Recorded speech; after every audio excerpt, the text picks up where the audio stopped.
भगवान की जय। प्यारे कृष्ण कन्हैया लाल की जय। श्री वामन पुराण 30वां अध्याय। बलि का प्रहलाद को संतुष्ट करना। अदिति के गर्भ से वामन का प्राकट्य। ब्रह्मा द्वारा स्तुति। वामन का बलि के यज्ञ में जाना। श्री लोमहर्षण जी ने कहा, दैत्यपति बलि प्रहलाद की इस कठोर एवं अप्रिय उक्ति को सुनकर उनके चरणों में बार बार सिर झुकाकर प्रणाम करते हुए मनाने लगा। बलि ने कहा, तात आप मेरे ऊपर प्रसन्न हो। मैं मूढ़ हो गया था, मेरे ऊपर क्रोध न करें। बल के घमंड से विवेकहीन होने के कारण मैंने यह वचन कहा था। दैत्य श्रेष्ठ, मोह के कारण मेरी बुद्धि नष्ट हो गई थी।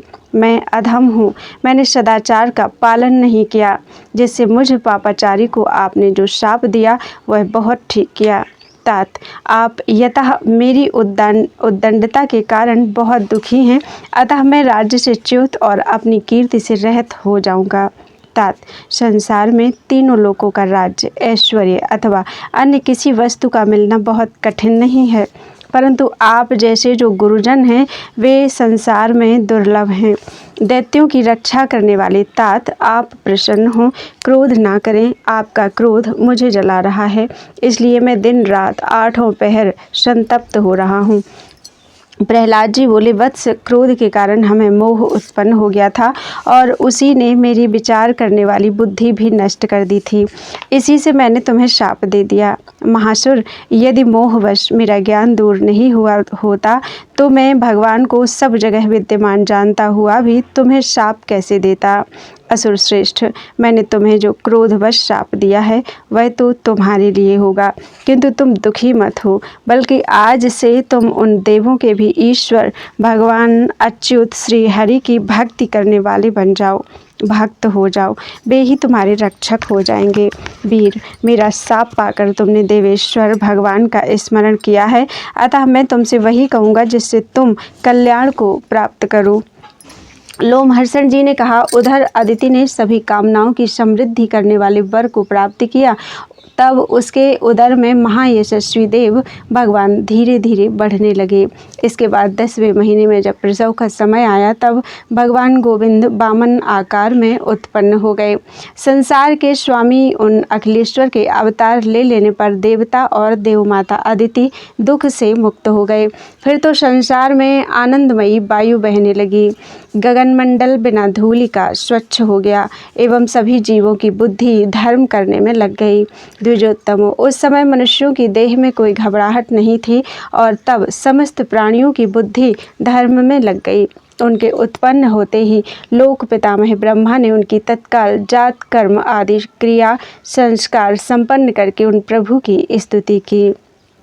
ब्रह्मोवाच, जयाधीश जयाजेय जय विश्वगुरो हरे, जन्म मृत्यु जरातीत जयानंत जयाच्युत, जयाजित जयाशेष जया व्यक्ति स्थिते जय, परमार्थार्थ सर्वज्ञ ज्ञान ज्ञेयार्थ निःश्रुत, जयाशेष जगत साक्षी जयाशेष जगत साक्षिन्, जगत कर्तुर् जगत गुरो, जगतो जगदन्तेश स्थितौ पालयेत् जय, जयाखिल जयाशेष जय सर्वहृदि स्थित, जयादिमध्यान्तमय सर्वज्ञानमयोत्तम,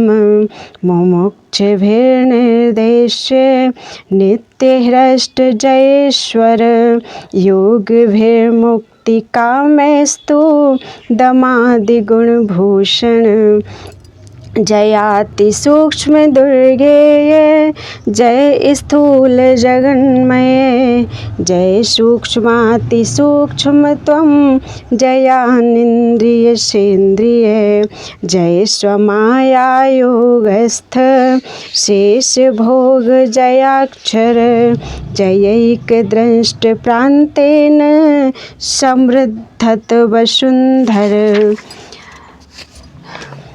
नृकेसरिन् सुराराति वक्षस्थल विदारण साम्प्रतं जय विश्वात्मन् माया वामन केशव निज माया परिच्छिन्न जगद्धातर जनार्दन जया चिन्त्य जयानेकश स्वरूपैक विध प्रभो वर्धस्वं वर्धितानेक विकार प्रकृते हरे त्वयि सा जगतामी से संस्थिता धर्म पद्धतिः न त्वामहं न चैशानो नेन्द्राद्यास्त्रिदशा हरे ज्ञातुमीसा न मुनयः शनकाद्यान् योगिनः त्वं मायापटसंवितो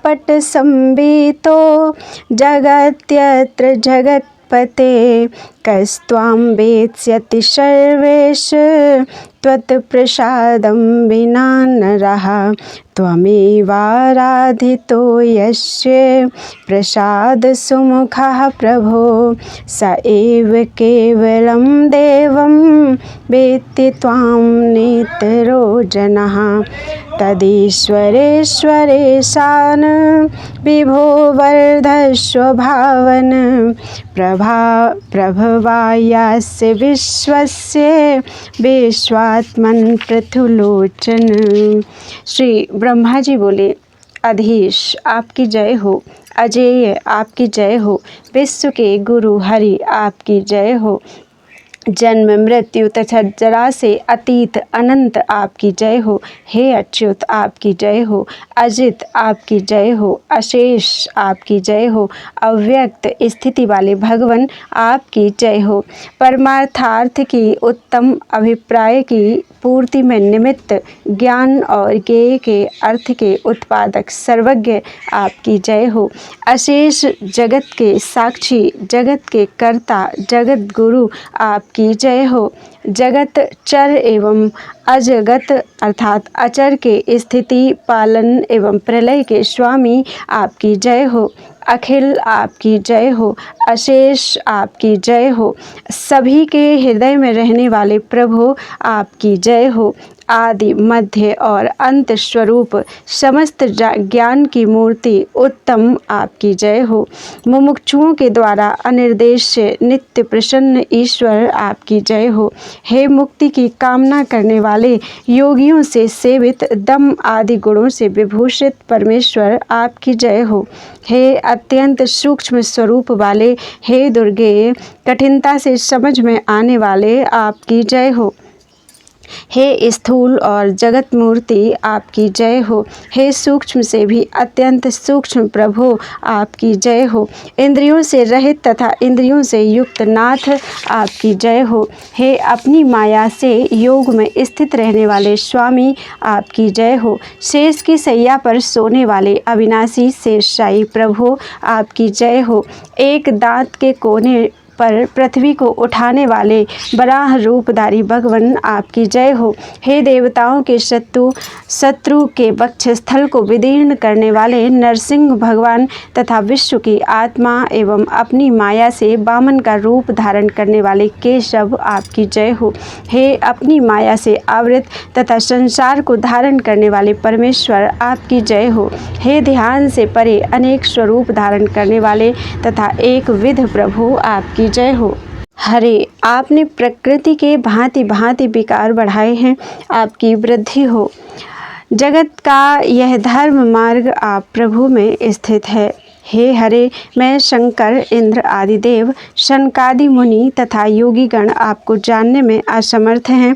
हे जगतपते, आप इस संसार में माया रूपी वस्त्र से ढके हैं।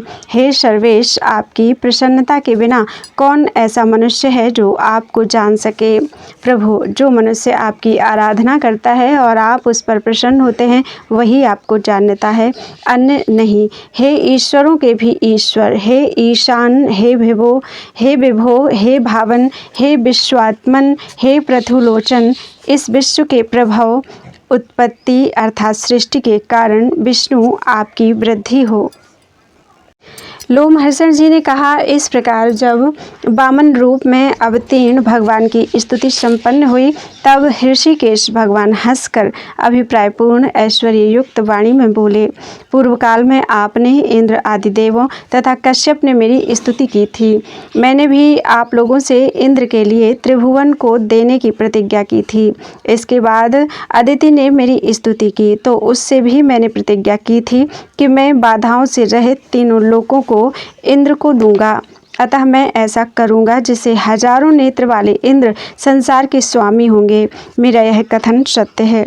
ऋषिकेश भगवान के इस प्रकार अपने वचन को सत्यता घोषित करने के बाद ब्रह्मा ने ऋषिकेश को कृष्ण मृगचर्म समर्पित किया एवं भगवान बृहस्पति ने उन्हें यज्ञोपवीत दिया। ब्रह्मपुत्र मरीचि ने उन्हें पलाश दंड, वशिष्ठ ने कमंडल और अंगिरा ने रेशमी वस्त्र दिया। पुलह ने आसन तथा पुलस्त्य ने 2 पीले वस्त्र दिए। ओमकार के स्वर से अलंकृत वेद, सभी शास्त्र तथा सांख्य योग आदि दर्शनों की उक्तियाँ उनका उपस्थान करने लगी। समस्त देवताओं के मूर्ति रूप वामन भगवान जटा, दंड, छत्र एवं कमंडल धारण करके बलि की यज्ञ भूमि में पधारे। ब्राह्मणों, पृथ्वी पर वामन भगवान जिस जिस स्थान पर डग रखते थे वहाँ की दबी हुई भूमि में दरार पड़ जाता था, गड्ढा हो जाता था। मधुर भाव से धीरे धीरे चलते हुए वामन भगवान ने समुद्रों, द्वीपों और पर्वतों से युक्त सारी पृथ्वी को कंपा दिया। बृहस्पति भी शनैः शनैः उन्हें सारे कल्याणकारी मार्ग को दिखाने लगे एवं स्वयं भी क्रीड़ापूर्ण मनोरंजन के लिए अत्यंत धीरे धीरे चलने लगे। उसके बाद महानांग शेष रसातल से ऊपर आकर देवदेव चक्रधारी भगवान की सहायता करने लगे। आज भी वह श्रेष्ठ सर्पों का बिल विख्यात है और उसके दर्शन मात्र से नागों से भय नहीं होता। इस प्रकार श्री वामन पुराण में 30वां अध्याय पूरा हुआ। बोलो वृंदावन बिहारी लाल की जय। त्वदीयं वस्तु गोविंद तुभ्यमेव समर्पये, तेन त्वदङ्घ्रि कमले रतिं मे यच्छ शाश्वतीम्।